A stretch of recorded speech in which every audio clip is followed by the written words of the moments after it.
Le même mal que l'Irénée avait fait par Outaka dans le temps additionnel de la première période. Ça ressort, c'est frappé. Oh, quel but! Oh, quel but exceptionnel! Marqué par le symbole niçois.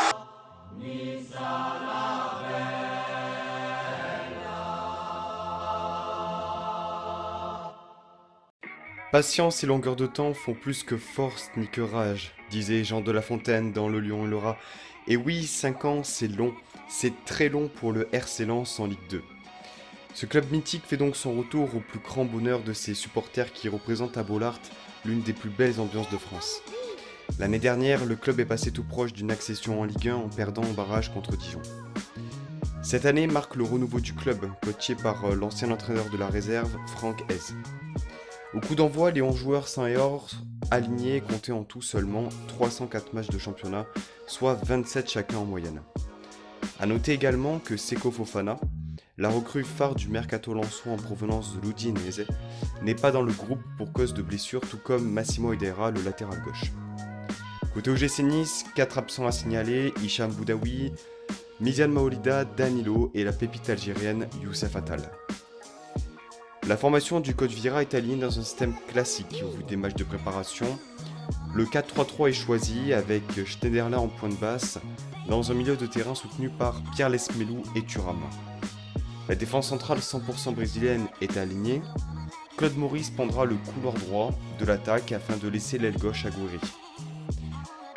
Lens est positionné en 3-5-2 et s'est servi de ses pistons afin d'utiliser au maximum la profondeur que leur offrait leur système, forçant Alexis, Claude Maurice et Gouiri à des replis défensifs au cours des premières minutes de la rencontre. Les Lensois jouent haut, gênent considérablement la relance des Niçois et sur un duel aérien perdu par Robson Bambou, Ganago récupère le ballon et tente une frappe ou un centre qui vient percuter le bras de Dante. Sur l'action de jeu, j'ai plus l'impression qu'il tire et que sa frappe est ratée et que celle-ci se transforme en centre. Le pénalty est sévère, mais le bras de Dante est suffisamment décollé pour que l'arbitre siffle. Calcutta transformera le pénalty et permettra au sang et or de mener logiquement 1-0 dans cette partie. Les difficultés dans la relance niçoise sont toujours présentes et il apparaît compliqué de passer le premier rideau du pressing lensois.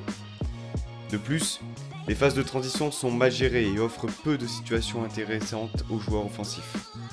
Il y a peu de mouvements et les dédoublements de passes à 2 ou à 3 restent brouillons dans le dernier geste.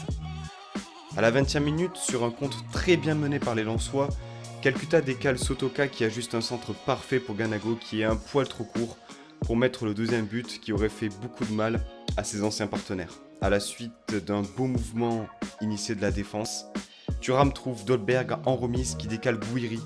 Celui-ci s'appuie sur Camara qui lui remet. Et ensuite, c'est le talent qui parle tout simplement. Une magnifique frappe enroulée déposée dans la lucarne de l'Eka, qui avait plus de facilité à l'époque de Bastia à attraper son drapeau corse que cette frappe dans sa Lulu. Réalisme total pour les Aiglons dans cette première mi-temps. 30e minute de jeu, Bambou se blesse et est remplacé par Andy Pelmar qui est de suite rentré dans son match en réalisant de belles interventions. À la fin du premier acte, on sent nous Niçois fatigués, émoussés physiquement en panne d'imagination et d'inspiration au milieu de terrain, avec un Dolberg encore une fois esselé devant. La seconde période est plus hachée, plus de fautes sont commises et à la 66e minute, le coach Vieira décide de changer son système en optant pour un 4-2-3-1 et en passant Alexis Claude Maurice en numéro 10 et en remplaçant Thuram par Ndoye qui prendra le couloir droit de l'attaque. Sur un centre de Michelin, Benza réalise un très bel enchaînement dans la surface de réparation en enrhumant Pelmar, mais bute sur Don Walter qui fait la parade qu'il faut dans ce match. Sur une relance anodine à la main de Leka, Medina perd le contrôle du ballon suite au pressing de Pierre Lesmelou qui le récupère et transmet à Gouiri qui a de l'espace pour s'avancer et venir planter son doublé. A savoir que le dernier Niçois à avoir marqué un doublé pour ses débuts n'était autre que Super Mario Balotelli contre l'Olympique de Marseille qui puisait un petit derby méditerranéen, on s'en rappelle. Également, ce but intervient lors du 3e tir niçois seulement, les 3 étant effectués par l'ancien Gone. Banza mangera la feuille sur une galette envoyée par Silla à la 84e en ratant complètement sa tête. Le match sera calme jusqu'à la 89e et la claquette de Benitez sur une tête de Loïc Badet faisant suite à un centre de Corentin Jean. Le match se termine, les 3 points sont empochés pour les Niçois, Et on passe désormais à l'analyse de ce match. Premier point de cette analyse-là, j'aimerais souligner que l'équipe était coupée en deux. L'équipe a eu beaucoup de mal à ressortir le ballon, il y a eu énormément de passes latérales et de ballons perdus sur des circuits de passes courtes. Cette impression d'avoir une équipe scindée en deux rappelle les mauvais souvenirs des matchs ratés de l'année dernière. Les milieux de terrain font les efforts physiques mais manquent d'imagination et de créativité pour casser les lignes et mettre en bonne position les joueurs offensifs. Un Boudaoui au milieu de terrain avec sa fougue pourrait faire du bien à la place de Thuram selon moi. On a vu plusieurs reprises Dante qui cherchait Dolberg en remise en évitant le milieu de terrain. Le Danois étant constamment esselé, cette formule n'a pas fonctionné. Le deuxième point de cette analyse, Alexis Claude Maurice à droite, est-ce une solution viable? L'arrêt de la saison était une aubaine pour le gym, on le sait par rapport au classement. Mais pour moi c'était extrêmement frustrant de ne pas voir le développement de certains joueurs dont Alexis Claude Maurice qui commençait petit à petit à prendre ses marques. Souvent sur le côté gauche, parfois dans l'axe, j'ai du mal à le voir évoluer à droite par rapport à ses qualités. Il a été beaucoup plus intéressant lorsqu'il est passé en numéro 10 derrière Kasper Dolberg à l'heure de jeu. Progressivement, on le sait, Ronny Lopez sera amené à prendre ce couloir droit, donc Alexis Claude Maurice aurait tout intérêt à être maintenu en numéro 10 ou à gauche en rotation de Gouiri, qui a gagné sa place au vu du premier match. Le dernier point, et celui-ci sera sous forme de question, ce match est-il un hold-up? Le match n'aurait pas été le même si Ganago avait mis le deuxième but, c'est sûr. Le foot se joue sur des détails, nous l'avons vu dans ce match. Ganago rate son tir pied gauche, Medina contrôle mal le ballon, but dans la foulée.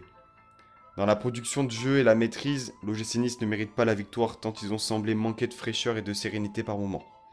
Après, nous avons vu de belles choses pour un premier match. La construction du premier but avec un mouvement initié de la défense, la prestation solide de Schneiderlin qui va apporter beaucoup cette année à l'équipe, notamment grâce à son expérience du haut niveau, le coaching de Vieira qu'on a souvent raillé depuis qu'il est à Nice, mais sur ce coup, il était assez judicieux avec le changement de système en enlevant un milieu de terrain pour un numéro 10 à vocation donc plus offensive. Également, comment ne pas évoquer le superbe match d'Amine Gouiri. Ses deux buts forcément, mais j'aimerais mettre en lumière ses nombreux replis défensifs tout au long de la première mi-temps notamment, où il n'a pas hésité à venir prêter main forte à Hassan Kamara sur son flanc gauche. On se demande comment l'OL a pu laisser partir un jeune joueur avec autant de talent. Pour un premier match de championnat, dans le contexte que l'on connaît, une victoire est toujours bonne à prendre, mais j'ai quand même du mal à comprendre comment les Niçois paraissaient autant émoussés physiquement que les Lensois. Certes, il y a eu ces 8 semaines de préparation, et il est possible que certains joueurs aient ressenti un contre-coup physique à des moments de la rencontre. Je n'ai pas forcément envie de tirer des conclusions, ce serait prématuré dans cette vidéo, mais j'attends de voir avec impatience si l'équipe va progresser dans tout son ensemble au fil de la saison. Pour autant, on sent que le gym peut faire de très belles choses cette saison. Lorsque les blessés réintégreront le groupe et lorsque Ronny Lopez sera au top de sa forme, je pense que Patrick Vieira mettra en place beaucoup plus souvent le 4-2-3-1 avec Alexis Claude Maurice en 10, ce que j'évoquais tout à l'heure. Ce dispositif peut à mon sens mettre en lumière les joueurs et les mettre justement dans leur meilleure disposition. Quant aux Lensois, au vu de leurs prestations sur ce match, à mon sens, il n'y a pas grand chose à dire. Ils n'auront aucune inquiétude selon moi à se maintenir cette saison. Et je souhaite de tout cœur voir ce club réaliser cet objectif. Cette vidéo touche donc à sa fin. J'espère que le format vous plaira et je vous dis à très vite pour une prochaine vidéo. Et une autre analyse, ce sera donc le match de Strasbourg à la Méno. C'était Pancho, Issa Nissa.